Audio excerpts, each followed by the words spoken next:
Wifi news కి స్వాగతం. Cameraman లక్ష్మణ్తో పాం సత్యనారాయణ. Wifi news Jagtial.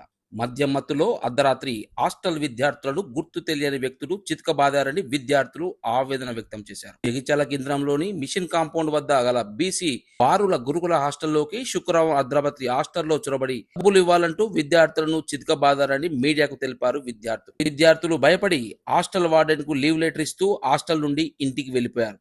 విద్యార్థులు శుక్రవారం రాత్రి మద్యం సేవించిన కొందరు హాస్టల్లోకి చొరబడి అక్రమంగా పలువురు విద్యార్థులను తాగి రోజు హాస్టల్ ఎదుట గొడవ చేస్తున్నారని చెప్తున్న విద్యార్థులు తమకు ప్రాణహాని ఉందని వారిపై చర్యలు తీసుకోవాలని హాస్టల్ వేరే చోటుకు తరలించాలని విద్యార్థులు డిమాండ్ చేశారు. కెమెరామెన్ లక్ష్మణ్తో వైఫై న్యూస్ జగిత్యాల. అది అంటే మా పిల్లలు బయటకు వెళ్ళారు సార్. బయటకు వెళ్ళే టైంలో ఇప్పుడు వాళ్ళు వచ్చే టైంలో వాళ్ళని బెదిరించారు. స్కూటీ టైంలో స్కూటీ పట్టుకుని వచ్చారు. వాళ్ళ ఇంకా నుంచి వచ్చే టైంలో వాళ్ళని బెదిరించారు. మనీ ఏమన్నారు, వాళ్ళు ఇవ్వాలి. మళ్ళీ ఇక్కడికి వచ్చినాక దాడి చేయడం స్టార్ట్ చేశారు. ఎప్పుడు పడితే అప్పుడు మధ్యాహ్నం నుంచి హాస్టల్కి వచ్చి మా మీదకి దాడి చేయడం జరుగుతుంది. ఎవరైతే అన్కౌంట్ పర్సన్స్ ఓకే వాళ్ళు అనుకోకుండా వచ్చి దాడి చేయడం జరుగుతుంది. ఇలా మాకు ప్రొటెక్షన్ కావాలి. ఇంకా పిల్లలు ఎప్పుడంటప్పుడు దాడి చేస్తారు. మళ్ళీ మనీ అడగడం, ఫోన్పే చేయడం అలాంటివి జరుగుతున్నాయి హాస్టల్లో. దయచేసి మాకు ప్రొటెక్షన్ కావాలని. అంటే ఇప్పుడు ఎవరు ఫోన్ పే చేయమని చెప్పని అంటున్నారు? శ్రీకాంత్ అంటే మీ దాంట్లో మా దగ్గర నుంచి డబ్బులు అడిగి మద్యం చేయించడానికి డబ్బులు అడుగుతున్నారు. ఎవరు? శ్రీకాంత్ అన్న. ఓకే అతను వచ్చి ఎక్కడంటే అక్కడ అడ్డలేసి ఇట్లా డబ్బులు అడగడం జరుగుతుంది. ఇవ్వకపోతే ఫోన్ గుంజుకొని అమ్మేయడం, ఫోన్ గుంజుకొని అమ్మేస్తా అనడం చెప్పడం జరుగుతుంది. చెప్పండి దేనికోసం? అది భయపడి వెళ్తున్నారు. నైట్ ఇద్దరు వెళ్ళిపోయారు. నైట్ 12 o'clock అవుతుంది. నైట్ 5 వాళ్ళ డాడీ వచ్చి 5 కారు వెళ్ళిపోయారు. ఎందుకు భయపడి వెళ్తున్నారు హాస్టల్. ఎందుకు? వాళ్ళు వచ్చి కొట్టే దాడి చేయడం వల్ల మద్యం సేవించి దాడి చేయడం జరుగుతుంది. అందుకే పిల్లలు భయపడి నైట్ వెళ్ళిపోయారు. ఇప్పుడు మేము కూడా మా ఇంటి నుంచి మాకు ఫోర్స్ చేస్తారు వెళ్ళిపోవాలని. మేము కూడా వెళ్ళే ఛాయిసెస్ ఉన్నాయి. దయచేసి ప్రొటెక్షన్ కావాలని మేము కోరుతున్నాం. ఏం పేరు నీ పేరు? మణికంఠ. అంటే ఇప్పుడు ఏం చదువుతున్నావు? First year MPC. తెలియని వ్యక్తులు వచ్చి మా మీద దాడి చేసారు. అందుకే మేము ఇంటికి వస్తున్నాం. అంటే ఎందుకు దాడి అని గల కారణాలు ఏంటి తెలియదు. వాళ్ళు ఎందుకు వచ్చారో తెలియదు. వచ్చి కొట్టారు. నేను కూకున్నాం, అందరం కూకుండా లేపి కొట్టారు. ఎవరి దగ్గర అలా కొట్టారు. అంటే ఏమన్నా డబ్బులు అడిగి 200 ఫోన్పే చేయమన్నాడు.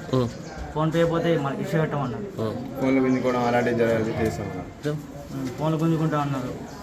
ఈ వారికి 2-3 టైమ్స్ ఆపిల్లు బయట.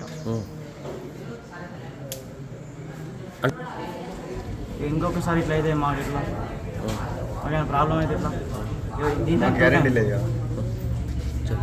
దీంతో రెండోసారి హాస్టల్ మీద దాడి కొట్టారు. నిన్న 3-4 కొట్టారు. మా ఇది కొట్టడానికే పోతున్నాం. హాస్టల్ స్ట్రిక్ట్ కావాలి మాకు. హాస్టల్ వేరే కాడికి కావాలి మాకు. హాస్టల్కి సెక్యూరిటీ కావాలి. ఏం పేరు నీ పేరు? సాయిచరం, ఫస్ట్ ఇయర్. వీళ్ళు కాలేజీకి వెళ్ళి పిల్లలు వస్తారు. దారి మధ్యలో ఒక 2 పిల్లల్ని ఆ బండ ఆపి డబ్బులు అడిగిరట. అడిగితే వాళ్ళ దగ్గర లేవు అన్న, మా దగ్గర డబ్బులు లేవు అని అంటే, ఈరా 200 ఈరా లేకుంటే ఫోన్పే కొట్టు అంటే, ఫోన్లు కూడా లేవు అన్న, మా దగ్గర ఫోన్లు లేవు అని చెప్పారు. చెప్పినా కానీ వినకుండా నువ్వు బండి ఎక్కురా అది అంటే వీళ్ళు ఎక్కలేదు. చిన్నపిల్లలు వాళ్ళు ఉంటే వాళ్ళ ఏజ్ కూడా చాలా తక్కువ ఉంటుంది. బండి ఎక్కురా అంటే ఎక్కలేదు. ఎక్కకుంటే అయితే ఇక సరే ఇక వాళ్ళని కొట్టిరు. అక్కడ కొట్టినా కానీ ఇక వీళ్ళు పిల్లలు వాళ్ళు ఏం తిరగబడలేదు. చక్కగా హాస్టల్కి వచ్చేసారు. హాస్టల్కి వచ్చేసినాక వాళ్ళు వెనకనే మళ్ళీ వీళ్ళు వచ్చారు. వీళ్ళు వచ్చినాక వీళ్ళు ఇక దొరికినట్టు ఒక 3-4 పిల్లలను బాగా కొట్టారు. కొట్టేసినాక అయితే వీళ్ళు ఎందుకు కొట్టిరో ఇంకా కారణం లేదంటే బాగా తాగి ఉన్నారు. డబ్బులు ఇవ్వలేదని ఒకటే కాన్సెప్ట్. అడిగినప్పుడు డబ్బులు ఇవ్వాలి వాళ్ళకి. ఇక బయట వ్యక్తులు ఆ పోచమ్మ వాడన మరి మన హనుమాన్ వాడ వల్ల ఎవరో మరి తెలియదు. వాళ్ళు అన్నోన్ పర్సన్స్ ఇవ్వకపోయే వరకు వాళ్ళకు కోపానికి వచ్చి దొరికిన వాళ్ళని కొట్టింది. ఇట్లా మా వర్కర్ ఫోన్ చేసింది, సరికి ఇట్లా జరిగింది, పిల్లలను ఎవరో కొడుతున్నారు బయట వాళ్ళు.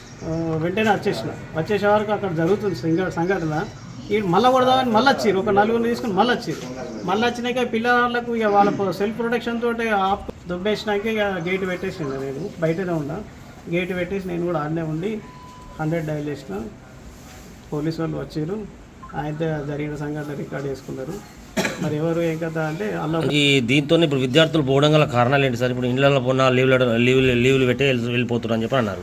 పోవడానికి ఏం లేదు, వాళ్ళు మళ్ళీ రిటర్న్ వస్తారు, అట్లేం లేదు. అంటే ఈ భయంతోనే వెళ్తున్నారు పని. ఇప్పుడు కొంచెం జరిగిన సంఘటన కొంచెం భయపడతారు కదా ఎంతైనా. సార్ ఈ జరిగిన సంఘటన వాళ్ళు కొద్దిగా భయపడతారు, అంత మరీ అంత టెన్షన్ ఏం లేదు. వాళ్ళు సార్ ఒక 2 రోజులు ఇంటికాడ ఉంచుకొని వస్తాము, ఇక ఎందుకైనా మంచిది అనే ఉద్దేశంతో పేరెంట్స్ ఫోన్ చేసి అందరూ వెళ్ళలే, ఒక 10 మంది దాకా వెళ్ళేదంటే. అయితే ఇక చెప్పినాం మేము, వాళ్ళకు కూడా పెట్టినాం, ఈ ఏరియా కూడా కొంచెం మంచిగా లేదు, మేము కూడా షిఫ్ట్ చేస్తాము, ఈ హాస్టల్ కూడా మేము వేరే కాడికి షిఫ్ట్ చేస్తామని పిల్లలకు ధైర్యం చెప్పినాం. పిల్లలకు కూడా ధైర్యం చెప్పినాం, వాళ్ళు కూడా ఒప్పుకున్నారు. పిల్లలకు భయమైన ఏం లేదు, గట్టి చర్యలు తీసుకోవాలని నా ఉద్దేశం, అంతే. వేరే దానికి మించి వేరే ఏం లేదు.